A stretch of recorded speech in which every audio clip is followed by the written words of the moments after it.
Om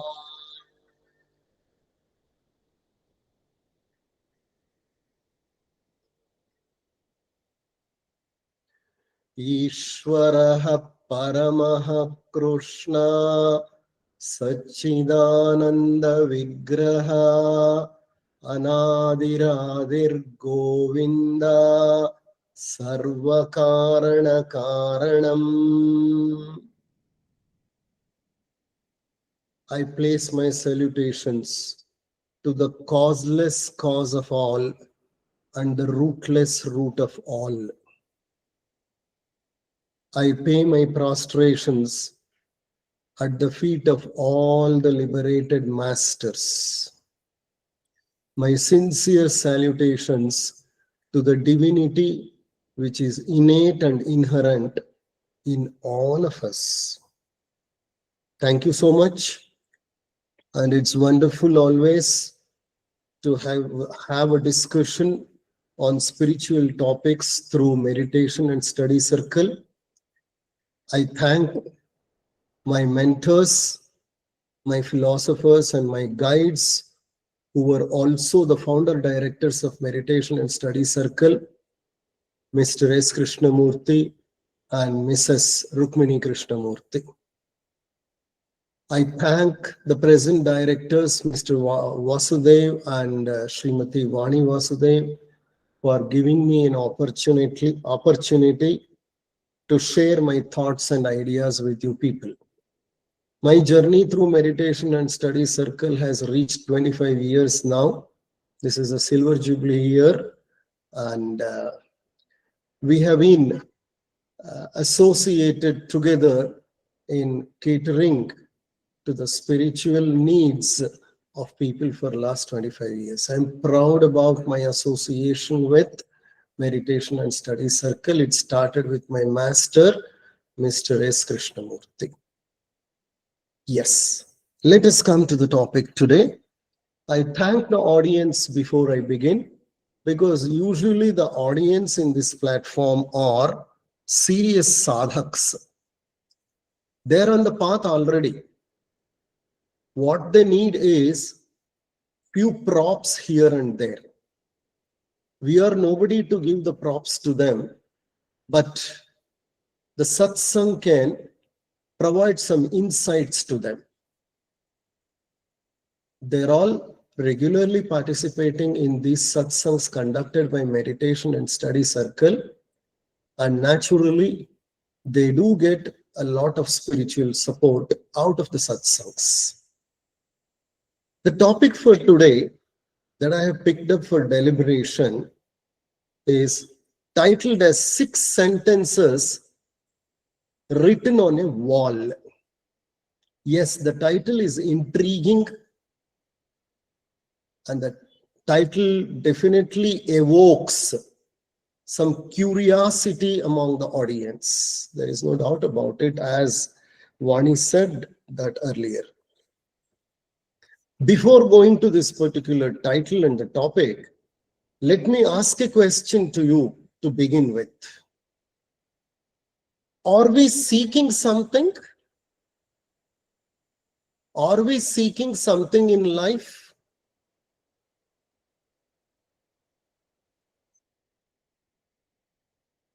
We have been seeking something right from our childhood until now. Probably we will continue seeking that something in the future also. What is that we are seeking? We are chasing something. If I have to put it in simple word to you, we are always seeking happiness. Happiness is our goal, is our destination. We are longing to be happy. Very rarely we experience few moments of happiness, but then return back to our baseline. This longing for happiness is something which is there innately in us ever since we took birth. Do you agree with me? Ananda is our Swarupa. We are Sat Chit Ananda Swarupigalu. Sat, Chit and Ananda, all three are there within us. But for reasons best known to us, we are always searching for Ananda, which is very much there within us, but we search outside. Ananda is inside, but we keep searching for it outside. If we can search where we have lost it, probably it's easier to get it. We lost it inside, but we are searching it outside. It's like Mullah Nasruddin searching for a needle outside his house on the street.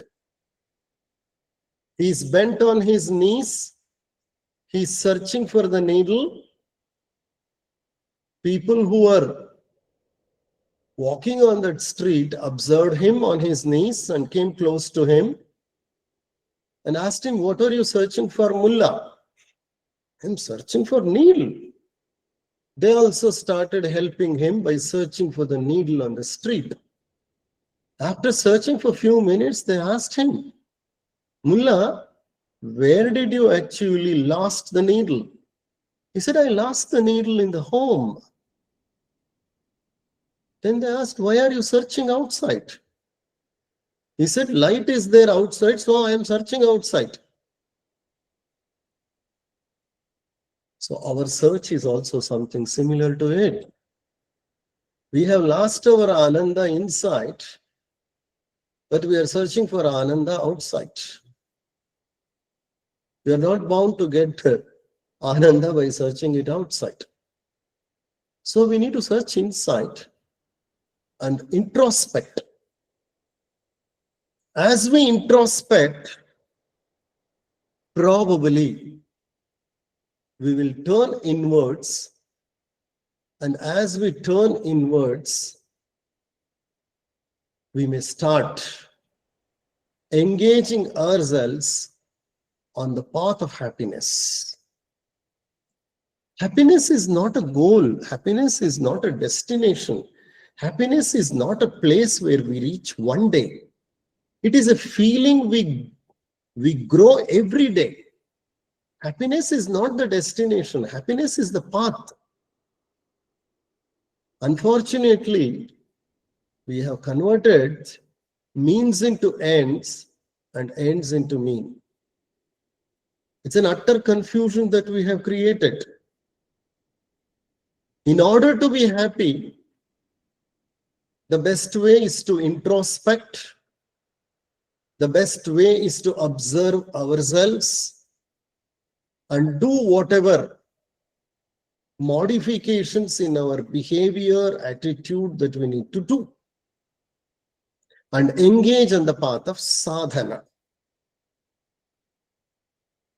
There are 6 simple secrets that help us to live peacefully, thankfully, and happily. 6 secrets.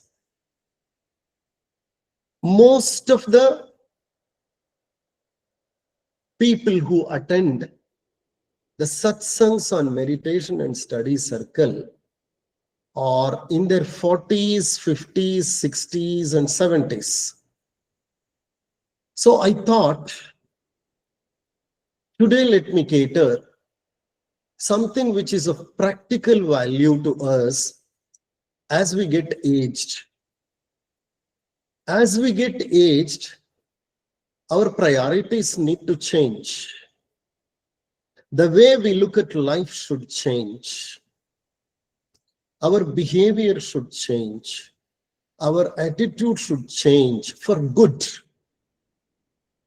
So to live happily, some essential modifications in our day-to-day life is required.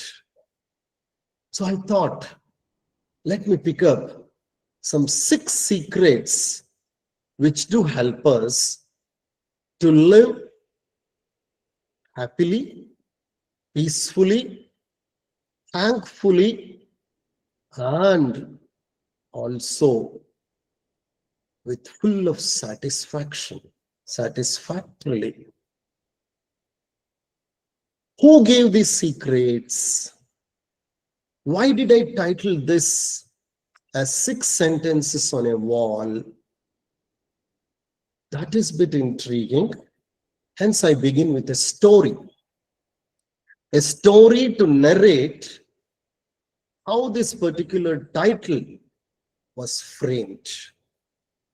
There is an anecdote, probably a real life incident that happened long back in the countryside of UK, United Kingdom. This is about a woman, a lady who lived in a village. It was a hamlet, and she was living in that hamlet. She was living all alone in her small thatched house, almost at the edge of the village. She was living in a thatched house in the periphery of the village. She was alone. She had no relatives, neither a family of her own. She was a spinster, and she used to run a small poultry at home. On the backyard of the home, she was running a small poultry. And what she used to earn with that money, somehow she used to meet her both ends. She was gradually getting old and also weak. This lady was a very, very amiable person in the village, very friendly to all. She always carried a smile on her face and helpful to everyone in the village. She was the only local midwife who used to conduct delivery of babies in the village. She was a very, very service-oriented lady, used to help everybody in the village, irrespective of any distinctions. She always carried a charm on her face, a face full of smile, and she was liked by everybody. And she was the only lady in the village who could perform deliveries. She used to conduct delivery of babies. By her own self-training, she had become a midwife. She used to get calls in the midnight sometimes. When women in the village developed labor pains in the night, she used to get calls. Somebody used to come to her house and pull her to assist the smooth delivery of the baby. She never used to say no for any call. She never declined a call in her life. Whatever is her help, she used to run immediately, help the villagers. Almost everyone less than 60 years in the village were born through her assistance as midwife. Almost all less than 60 years were born through her help as a midwife. She was somewhere around 90 years old, and she has assisted hundreds and thousands of deliveries. She used to talk very less, but smile more. She was a gentle-hearted, kind-natured woman, was liked by everyone in the village. And as she was getting old, her activities became less. She stopped her poultry because she was almost 90 years old. She could not physically manage the poultry, but she continued her midwifery till her last days. Never in her life she used to take anything in cash or in kind for her assistance as a midwife. That was the beauty of her service. She never used to demand, she never used to take, even if they offer anything in cash or anything in kind, when she assists delivery of babies. She considered that as a sacred act of facilitating new life to earth. It was a sacred act on her side. She considered that as a sacred act, and getting a new life into new world is something really very, very sacred according to her. In her view, every life was sacred and every life was a blessing of the Lord. So what a wonderful service that lady was doing. Although she was leading a life alone at her home with absolutely no relatives and with absolutely nobody as family. She considered the whole village as her family. She saw her family members in the community. She blended with them so wonderfully. Udara charitanam vasudaiva kutumbakam. For generous people, the whole earth is the planet. The whole earth or the planet earth is the family.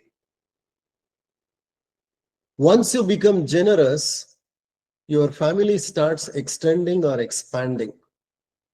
And everybody become your family members. Ivanarava, Ivanarava, Ivanarava, Ivanammava, Ivanammava, Ivanammava. This is a vachana by Bhakti Bandari Basaveshwara. What he says is, everyone is yours only. They are all related to you. You are sharing this planet together.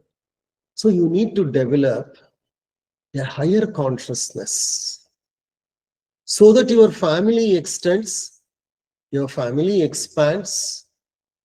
There is brotherhood among you people, and you enjoy living in such an atmosphere.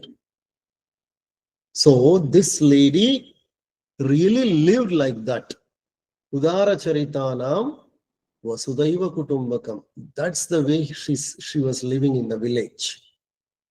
It so happened that at one stage, she had already stopped poultry. Now she was forced to stop her midwifery also, because she was running nearly 92 years and could not manage further. She was confined to her small little house. In solitary confinement, she lived a couple of months, and then one day she passed away silently, probably in her sleep. Her death was a very, very smooth termination of life.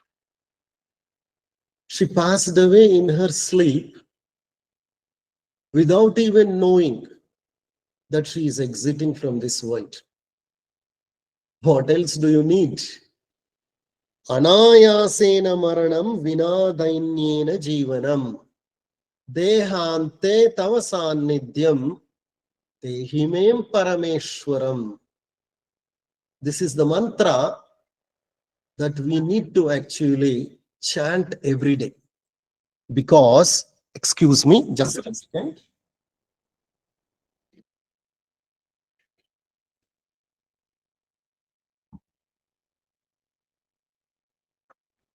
There was some problem with the power support. I'm really sorry. Okay. So I was saying a mantra to you people. Anayasena maranam. So you are praying, God, give me death which is not painful, a painless death. Give me a life where I don't beg for things from others. Anayasena maranam vina dainyena jivanam. Let me not beg for things from others. Dehante tava sannidhyam. Dehante.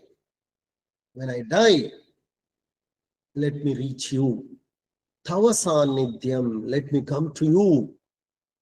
Dehimem parameshwaram. This is my last prayer to you, Lord. So what a wonderful way. Usually when we go to temples, after having the darshan, we sit there for a while. When we sit there for a while, this is the shloka that we need to chant. Anyway, this lady, this woman who lived such a meaningful, wonderful, spiritual life, she passed away smoothly. Nobody came to know that this lady has passed away.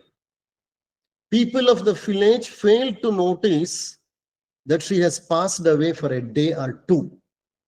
Once they realized that she has passed away, all the villagers rushed to her house only to see 6 very short but very meaningful sentences written on the wall where her body was found. Just opposite to where her body was found on the wall, she had written freshly 6 sentences, and these 6 sentences were short, very meaningful, lucidly written, and they gave a wonderful message to the rest of the world, especially the people who are getting aged somewhere in their 50s, 60s, 70s, and 80s. It's of course useful for even others also, but majorly for people who are in the middle age and the late age. What were those 6 sentences? She has written these sentences probably just before her death, because people who had come to her house earlier have never noticed those sentences at all. They were written probably a couple of days before her death, or maybe few hours before her death, we don't know.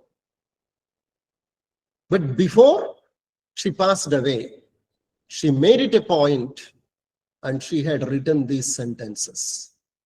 What are those sentences? They are nothing but the instructions to the rest of the world how to live a happy life. Her experiential knowledge of living a happy life, although she never had any family members, although she was not married, although she was living alone, she lived a happy life. And her experiential knowledge prompted her to write these 6 sentences so that it will guide everyone how to live happily. What are those 6 sentences? I'll read those 6 sentences, which are very short and precise. one after the other. Number one, always live in the present moment. Always live in the present moment. Number one. Number two, keep a grateful heart. Keep a grateful heart. Number three, forgive and move on. Forgive and move on. Number four, care for yourself too. Care for yourself too. Self-care. Number five, stay simple. Stay simple. Number six, keep learning and growing. Keep learning and growing. They're all profound sentences. They're all pointers to live happily, to live a life with lot of contentment and satisfaction. Probably you need to adhere to these 6 sentences. Let us pick up one after the other. What do we mean by live in the present moment? It means focusing your full awareness in the here and now. Live in the here and now sense. Life is in the here and now. Rather, we live a way of life, or we lead a way of life where we dwell on the past, which is dead, or on the future, which is yet to come. We don't dwell in the present. Most commonly, when we observe or try to catch ourselves, we realize we hardly live in the present. It's high time that as sadhaks, we need to introspect and observe ourselves, especially our thoughts. Most of our thoughts either come from the past or come from the future. Nothing belongs to the realm of present. When we live like this, we can never remain happy, because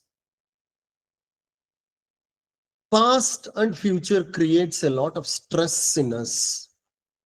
The source of stress is regretting about past and becoming anxious about future. So when we detach ourselves cleverly from what happened in the past, which can never be changed, and what may happen in the future, which is difficult to change or foresee, we enjoy the present. And these current moments are the moments which we need to live with full of appreciation. Appreciating current moments boosts happiness and reduces the stress. This is what is done in mindfulness meditation, where you become totally mindful of what is happening right now with you and in the surrounding. Deep breathing, mindfulness reduces distractions and heightens our present focus. The best way to live in the present, there are few tips for you. Practical tips. Practice mindfulness. How do you practice it? Whatever you are doing, focus on breath without any judgment. Keep watching your breath. As you inhale, As you exhale, just be aware of it. When you are aware with your breath or aware of your breath, you stay in the present, because inhalation and exhalation are those activities which keep happening all the time. And as you keep watching it, you come to the present. You automatically come to the present. But the most important thing is, don't judge, just be watchful. Engage your senses. Engaging your senses is observe what is there in the surrounding.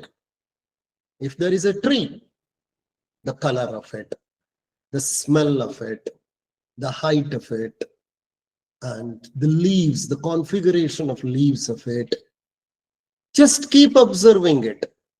Don't compare it with anything, but just keep observing.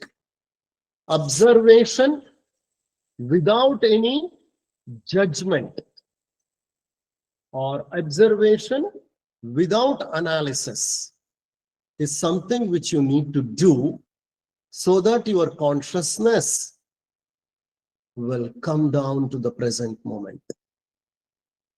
You come to present moment awareness.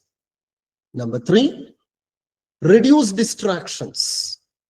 There are so many distractions nowadays in the society to drag your awareness far away from the present moment. Your phones, your mobile phones, your tabs, your laptops, your social media, and please stop multitasking. Engage in one task at one time. Multitasking gives rise to multiple issues. Your consciousness will be divided, fragmented, and such a fragmented consciousness will never allow you to focus on the present moment. Use breathing as a tool. I remember Osho in many of his books saying, breath is the tool, breath is the key to get insight, to introspect, to get into your inner realm. The best way is to watch your breath. What kind of breath? Deep, focused breathing brings you to the present.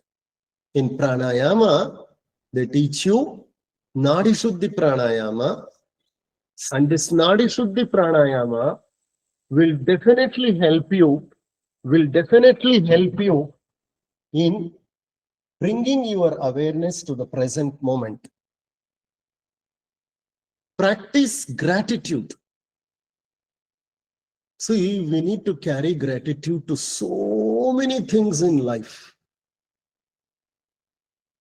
Having been born as a human and living as a human on this planet, for this we should pay so much of gratitude to the Lord, to the God, isn't it? Appreciate all good things in your life. Small things, appreciate.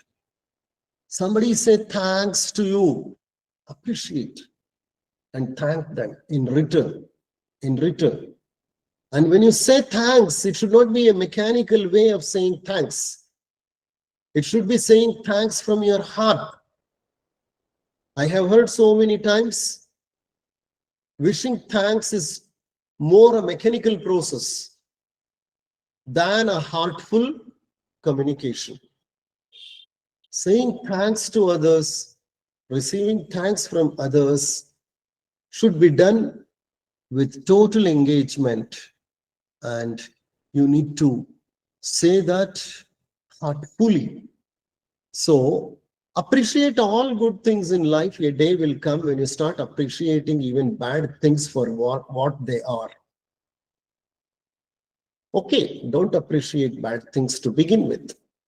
To begin with, appreciate every good thing that is given to you. Every good thing. The water that you drink, the food that you get, the air that you breathe, the house that is given to you, the shelter that is given to you, the money that you have, the support system that you have, parents that you have, siblings, your friends, teachers, acquaintances, friends, everybody, for what they are in your life. They have played their own roles in your lives. Please never forget any one of them. Any one of them. Just say thanks to them. Because of all of them, you are what you are today. When you start appreciating all that is good given to you, a day will come, you start appreciating even the bad things that happen to you. Because the bad things happen to you for a specific reason. You were supposed to learn some lesson, and you did learn. You did learn. So in that way, even a bad thing that happened to you has to be remembered and should be thanked. Let go of expectations. Don't carry any notions about how things should be. Who are you to actually say this is how things should be? You are nobody. You are, after all, a human being. You have your own limitations. How can you say the things should be like this only? There is someone else who will decide how the things should be. Rather, focus on accepting how things are instead of expecting how things to be. Rather, start accepting how things are. So when you don't impose your own notions or expectations on people and on situations, and accept the people and situations as they are, probably a lot of our struggle will cease to exist. Will cease to exist. Total acceptance results in total alignment.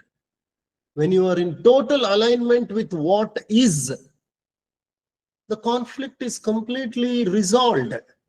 When there is no internal conflict, you are at peace with yourself. You are in the present moment. Present moment is the only place where you can rest in peace. That is the only repose. That is the only repose for us where we can be peaceful. Neither in the past nor in the future. Both of them create a lot of stress and conflict. So let go of expectations. Don't expect anything from anybody. Okay, whatever happens, just keep accepting it. And the last one, how to live in the present, the last one, insight. Mindful movement. What is mindful movement? As you walk, as you move, pay attention to your body. As you sit, as you walk, as you rest, please pay attention to your body. And that creates a magic. As you walk, be aware where you are placing your steps, the contact of your step with the ground, the feeling of touch, the fragrance that is there, and as you walk, how your hand is briskly moving, how your heart is contracting and expanding with the sound. We hardly watch our body as we move. We keep thinking something, we keep feeling something emotionally, and we keep walking. Our sense of our physical body is hardly present. We take our physical body for granted. If we want to come to present moment, be aware of the body. Every bodily movement, every touch, every fragrance. Okay. So everything you keep observing, that brings you to the present moment. See, these are the things which look very small, and they go a big way in creating present moment awareness in you. So these are all some important inputs which I wanted to give to you, how to bring your awareness to present moment. Why all these are important? Why? Sir, how are they important? Unless you come to present moment, you can never be happy. To be happy, you have to come to present moment. That's the only place, as I said, where you can rest peacefully. If that is the case, you need to follow these tips which are given to you. Because once you come to present moment awareness, it reduces stress and anxiety. It increases happiness. It improves focus and relationships. It reveals life's value. The present moment, as it unfolds, is where life actually happens. Life happens as the present moment unfolds. Never life happens in the past. Never life happens in the future. Life happens only in the present moment as it unfolds. The meaning is you live only in the present moment. Past, you can say, I lived. Future, you may say, I will live. But where do you live exactly? You live exactly, precisely every moment that you pass through. Life is in the present moment. But unfortunately, we struggle to enjoy life by getting into past or into future. Probably we are committing a major blunder. So whatever is happening at this moment, just observe, accept, and be with it. That is called surrendering to the present moment. Present moment. That removes negativity from us. So our mind can focus on what should be our response. We are responding to what is happening. We are not reacting to what is happening when we are in the present moment awareness. Watch everything. What's happening may call your response, but not reaction. But unfortunately, we have turned our response into reaction. Reaction comes out instantaneously. Reaction comes out getting into past or thinking about future. But response comes out of being in the present moment. We have become too reactive. For everything, we keep reacting instead of responding. There's a lot of difference between responding and reacting. If you want to get away from reactivity, you need to engage yourself in the present moment. In the present moment, you ask a question. Okay, this is what is happening. What am I supposed to do now? Okay, the mind says you have to do this thing. Yes, do that and see. You don't start comparing things. You don't contrast. You don't start contrasting things. You don't go back to your past, dwell in the past, or you don't go to your future and drag something from the future. You never do that. You're totally focused on the present. When you are focused on the present, you are peaceful. Your negativity reduces and your reactivity reduces. As reactivity reduces, you are in the realm of positivity. You carry positive energy. Okay, this is the first instruction. Second instruction, keep a grateful heart. This is what she had written on the wall. What is grateful heart? A grateful heart is the one which will focus on blessings, big or small, whatever are the blessings. There may be big blessings or there may be small blessings. It doesn't matter. Focus on the blessings. God has been so gracious and courteous to you. He has given so many gifts. You yourself is a gift of God. And as you arrived onto this planet, He has given so many things to you. He gave parents to take care of you. He gave a wonderful planet. He gave a planet which is full of other human beings and other animals for your company. He has given air, He has given water, and He has given food. There were plants as the human beings came to this planet. The plants could prepare food. He had created the plants before the human beings arrived. He kept that ready for us. He created so many other animals before the human beings came onto this planet. See how great He is. Be grateful to Him. Being alive today in this world itself is the grace of God. Don't you think so? This fosters, that means a sense of gratitude that you carry towards everything, will foster gratitude, joy, peace, contentment.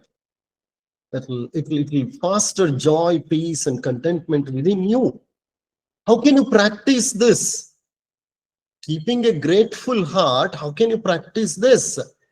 You can practice this through journaling, prayer, service can help a lot in maintaining peace inside.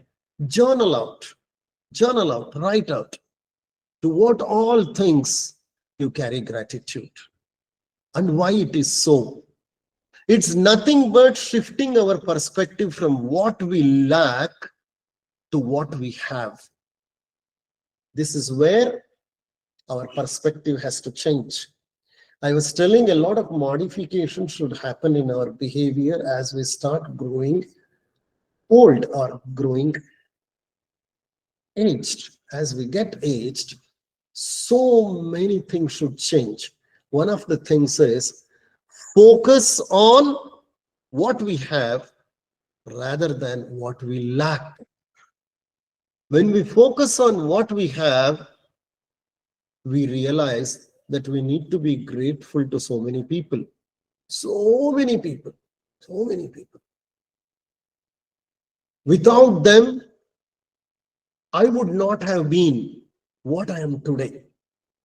Right from the teacher who taught me in my LKG,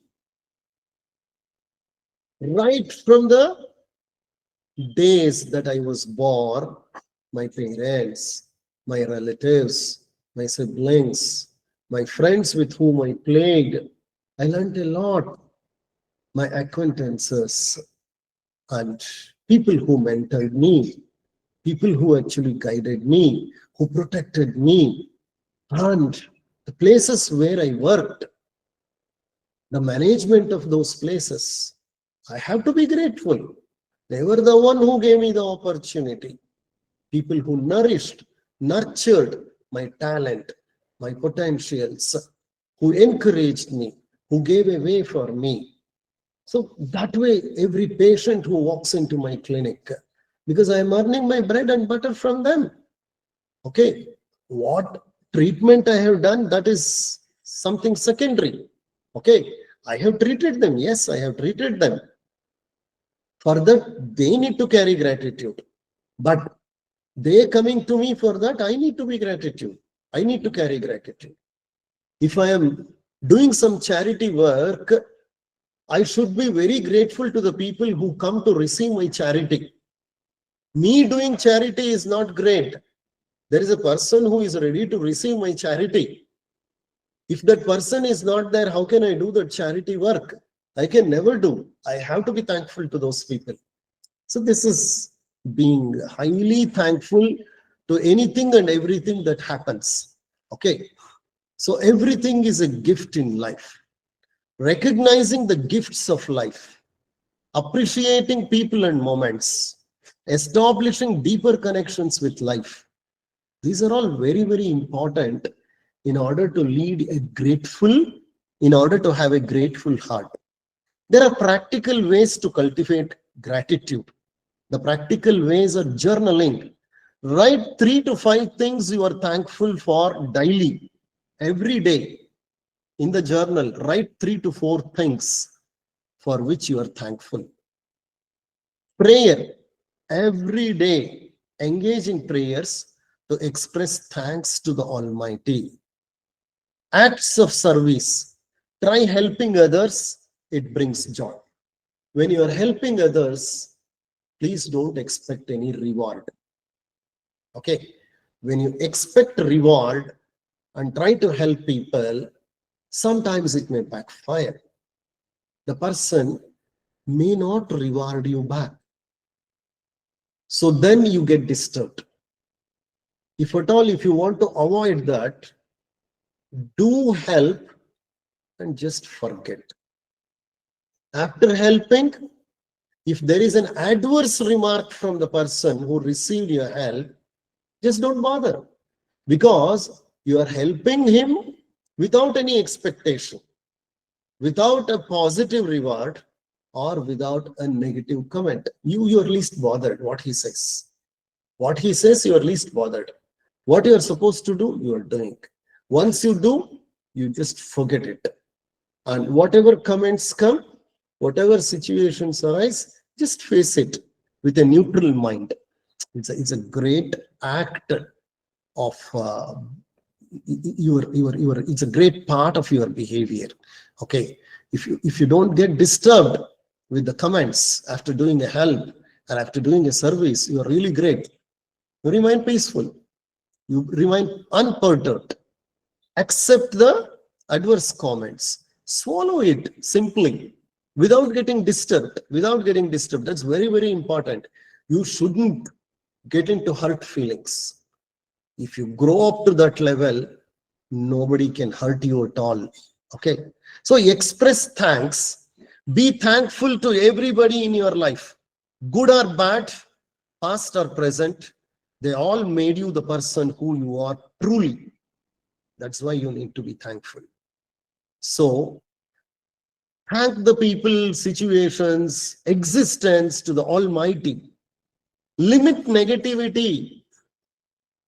How do you limit negativity? Lot of negative thoughts come to me. What do I do? The first and the foremost thing, easy way to get across negativity. Is it possible to avoid complaining for a week or a month? Easy way. Can you avoid complaining on anybody, on any situation for a week, for a month? If you keep pulling on that period, when complaints stop, you are out of negativity. Complaining is the major attribute of a negative mind. Every day, how many people we complain? About how many people we complain? We gossip. Can we avoid all this? If we just flow with the present, avoid complaining, rather we are out of negativity. So what are the benefits of a grateful heart? It shifts perspective from negativity to positivity. It brings a lot of joy. It reduces comparisons. It promotes resilience. And you look for blessings even while you are in suffering. See, your attitude changes so much that you are looking for blessings. You are finding out, identifying your blessings even when you are in the midst of sufferings. Oh, God blessed me. It would have been something else. It's a small thing. What happened to me? It's a blessing of the God. You look at the blessing and you don't look at the suffering. To that extent, the attitude needs to change. Okay. What is the fourth thing that you are supposed to do? I think I covered. Yeah, I covered two things, two lines, two sentences. The third sentence, forgive and move on. It is a sermon in Bible. It amounts to let go and don't hang on. Letting go is the most difficult thing for most of us. But to remain peaceful, one should learn the beautiful art of letting go. Letting go is an art. If you don't cultivate the art of letting go, you create a clutter in your mind. The clutter is always a burden. You carry this clutter everywhere. And when you carry this clutter of pain and guilt feeling and hurt feelings everywhere, you spoil the atmosphere everywhere. Without your knowledge, it happens. You are not just a physical being. You are more an emotional and a mental being. If you carry hurt feelings, if you carry guilt feelings, and if you carry odd feelings, negative feelings, you spoil the atmosphere everywhere. If that is the case, forgive. Forgive whatever happened. Whoever did whatever thing, it doesn't matter. Forgive others not because they deserve forgiveness, but because you deserve peace. If you want to live peacefully, you need to forgive. Maybe the person does not deserve forgiveness. It doesn't matter. You need to forgive because you need to live peacefully. I forgive myself and set myself free. The moment I forgive, I become free. What is forgiveness? Psychologically, it has a definition. Forgiveness is a conscious, deliberate decision to release feelings of resentment or vengeance toward a person who has harmed you. So you need to completely release those odd feelings that you carry towards a person who has hurt you, who has harmed you, who has really disturbed you and punished you for something.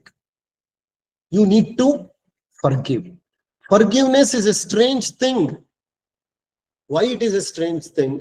It is easy to forgive an enemy, but it is very difficult to forgive a person who is close to you. It's very easy to forgive a person who is your friend. It is hardest to forgive people whom you love. It is hardest to forgive a person whom you love. It's easy to forgive an enemy. Look at it. This is the way forgiveness works. Not easy to forgive people who are very close to you, who betrayed you, who hurt you, who really disturbed you, who caused some torture to you. Whatever it is, willingly or unwillingly, whatever happened, happened. But it's very difficult to forgive close people. Whereas you can forgive a person who is an enemy, who is away from you, who is not so closer to you. There is a saying, first to forgive is the strongest, and the first to forget is the happiest. This is a wonderful saying. First to forgive is the strongest, and first to forget is the happiest. Forgive and forget. This should be the policy. Easier said than done, but you need to practice. At one point of time, you definitely cultivate it. It becomes a part of your persona. It becomes a part of your persona. You forgive, you forget. Probably you may not allow that person to come nearer to you later. That's a different issue. That's altogether a different issue. Forgive, forget, and bring that person close to you. I'm not saying you need to bring that person close to you and live the way you lived earlier. Okay, there's something wrong that you noticed. You don't want to carry hurt feelings now. You have forgiven, you have forgotten, but you want to maintain a distance with the person. That's all right. Because that person deserves it. Stay away. You need not have to get that person to your closer realm later. There is a saying, first to forgive is the strongest, and the first to forget is the happiest. Forgiveness gives freedom and joy. How to forgive a deep hurt? Somebody caused a deep hurt. How to forgive? There are some tips to you. Number one, practice empathy. Put yourself in the shoes of that person who did hurt you and see probably what might have happened to him. Why did he hurt you? So practice empathy. Ask yourself about the circumstances that might have led the other person to behave the way he or she behaved. There may be some circumstances which drove the person. What were those circumstances? Try to analyze. That is being more scientific. Number three, reflect on instances when others have forgiven you. You might have done some errors, some mistakes, some blunders. You might have really caused some hurt to others, but they might have forgiven you. There may be some instances where other people have forgiven you. So remember those instances. If the world has returned that to you, why not you return that to the world? Be aware that forgiveness is a process. It doesn't happen overnight. It's a process. It takes its own time. It takes time. Don't force yourself. Let it happen naturally. Forgiving should not happen impulsively. Let it happen naturally. It takes a long time. Let it happen. And then fourth one, care for yourself. This is something which most of we people, most of us don't bother about. Self-care is the most important care. Prioritize your own physical, mental, and emotional needs. Getting enough sleep, eating well, exercising, setting boundaries, connecting with loved ones, and finding joy are important self-care activities after a particular age. You need all this. You just focus upon your physical health, mental health, emotional health, sleep enough, eat nutritious food, regularly exercise, set psychological boundaries, and connect with your loved ones now and then. Find joy. These are all very important for a human being because human being is a social being. You need to take care of your body because that is the only place in which you live throughout your life. Where did I live my life so far? In my body. Where am I going to live? In my body. I'm residing in this body. Human body is a temple of God. I cannot punish it. I cannot torture it. I need to take care of it. At the same time, I shouldn't pamper it. I shouldn't allow it to overeat, over-exercise. So anything over should be stopped. Anything. In Bhagavad Gita, there's a wonderful shloka which says, everything in moderation is good. Too much is too bad. Too less is also too bad. Sleep for 6 to 8 hours? Yes, sleep for 6 to 8 hours. 2,400 kilocalories is the allowance given for every day. Yes, have food which meets 2,400 kilocalories requirement. So this hita mithavada ahara, very important. Sleep minimum 7+ hours. Move every day. Walk, dance, stretch, or play. Enjoy. Nourish. Choose healthy food. Avoid junk. Drink plenty of water. Let your food, let, let your food have the required calories as required, and also a lot of fibers. Get outside. Don't stay always at one place in home. Walk around. Move out of home. Get into fresh air and nature, because that will reduce stress. That will oxygenate your body and that will reduce your stress. Walking is the best exercise. Okay. So you need to take mental and emotional care also. How do you take care of your emotional status and mental status? Set boundaries. What do you mean by set boundaries? Learn to say no and never say yes when you want to say no. Please remember this policy in your life. When you want to say no, never say yes. Learn to say no. For everything, if you say yes, people exploit you. And once you get exploited, you may get hurt also. And once you carry that hurt, it will become a mental clutter. It creates negativity. It drags you away from positivity. All this can be avoided. When you want to say no, when something is beyond your limit, say no. People may require your assistance. Assist them, but set a boundary. Beyond that boundary, never allow things to happen.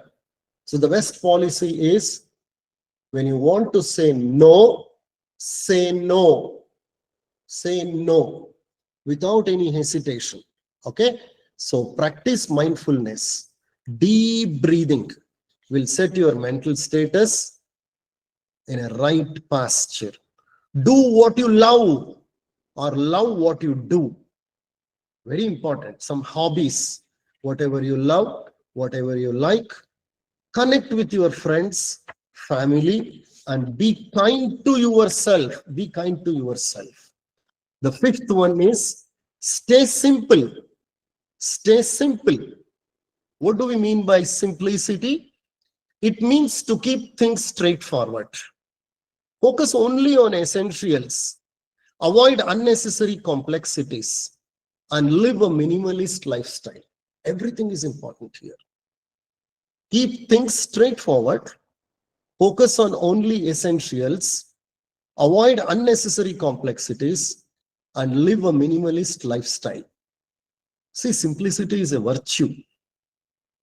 What it means is eliminating all that is unnecessary so that the necessary can speak.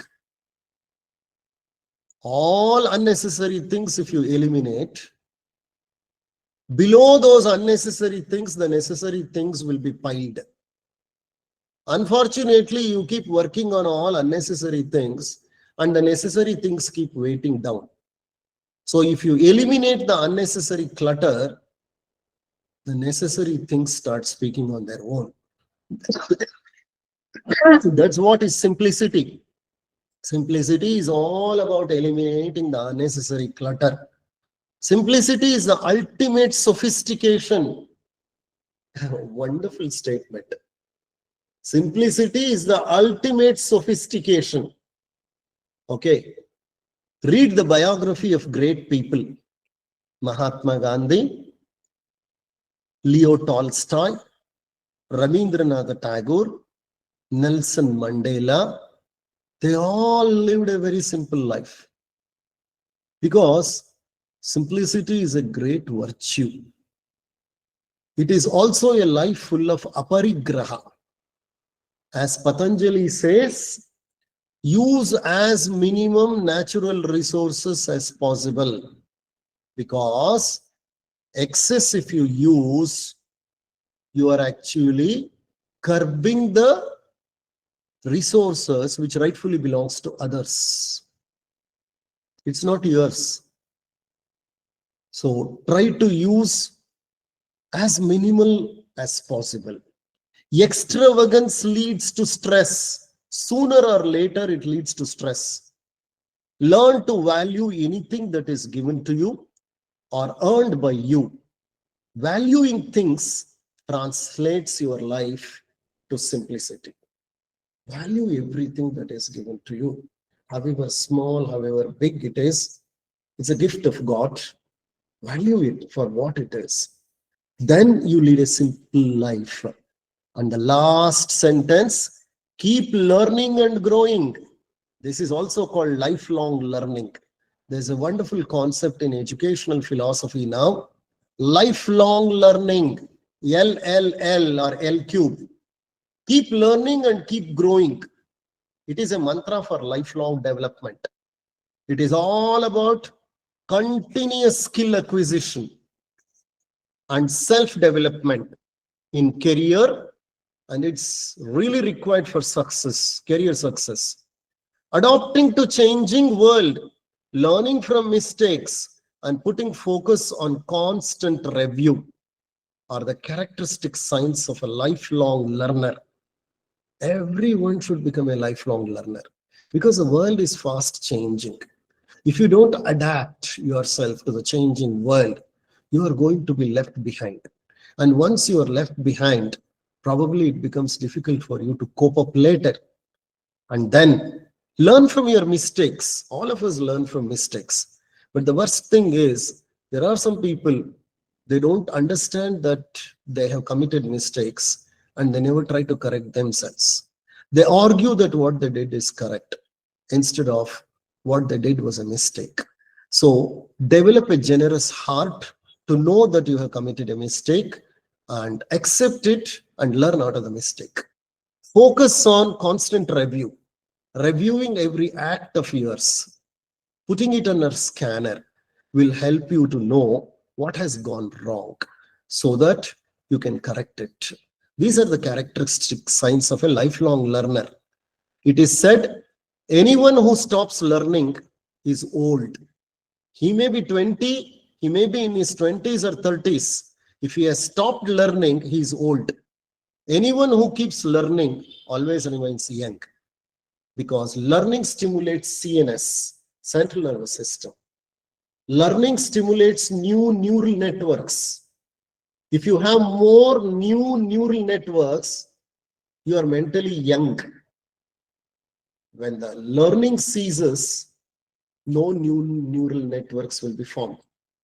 So probably that's one of the reasons why people get into senile dementia. People also get into Alzheimer's. Some people even get Parkinson's.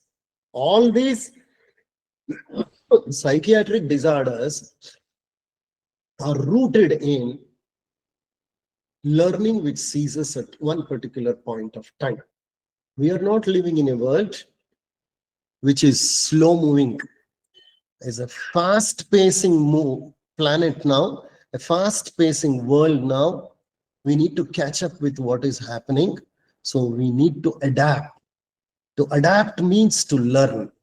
Swami Ramatirtha was learning Japanese at his old age of 90 plus years. At 90 plus years, Swami Ramatirtha started learning Japanese language.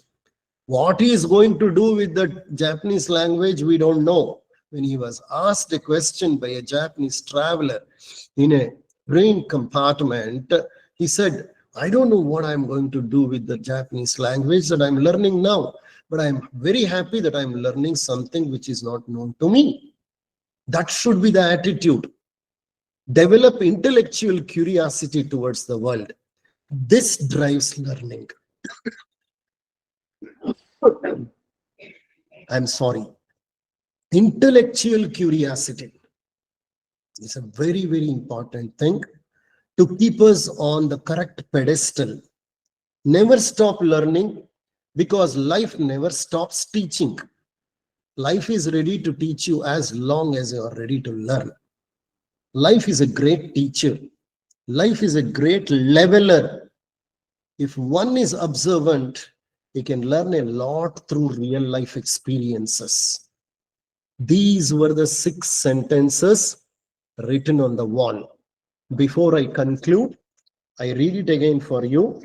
The 6 sentences written by that old woman for whom we should be grateful, we should be thankful, or live in the present moment, keep a grateful heart, forgive and move on, care for yourself too, stay simple, keep learning and growing by becoming a lifelong learner. These 6 sentences carry profound message. It was her experiential knowledge which crystallized as words on the wall. She was not a well-read or a scholar, but we don't need scholarly knowledge also to face life. To face life, we don't want scholarly knowledge. ಪುಸ್ತಕದಿ ದೊರೆತರಿವು ಮಸ್ತಕದಿ ತಳೆದ ಮಣಿ, ಚಿತ್ತದೊಳು ಬೆಳೆದರಿವು ತರುತಳೆದ ಪುಷ್ಪ, ವಸ್ತು ಸಾಕ್ಷಾತ್ಕಾರ ಅಂತರೀಕ್ಷಣೆಯಿಂದ, ಶಾಸ್ತ್ರಿತನದಿಂದಲ್ಲ ಮಂಕುತಿಮ್ಮ. ಶಾಸ್ತ್ರಿತನ ಅಂದ್ರೆ ಪಾಂಡಿತ್ಯ. We don't want scholarly knowledge. ಪುಸ್ತಕದಿ ದೊರೆತರಿವು ಬೇಡ, ಅದು ತಳೆದ ಮಸ್ತಕದಿ ತಳೆದ ಮಣಿ. Experiential knowledge is something really great.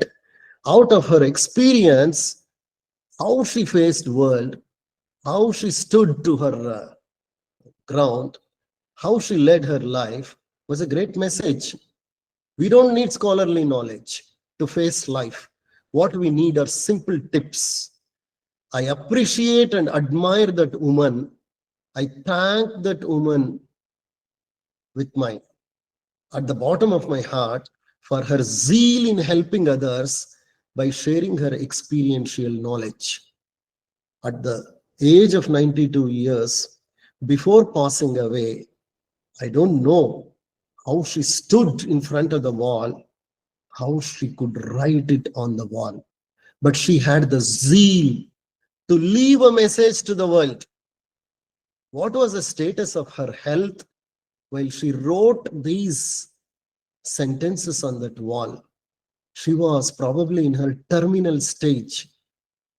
I really render salutations to her spirit in helping others even at that stage before her demise.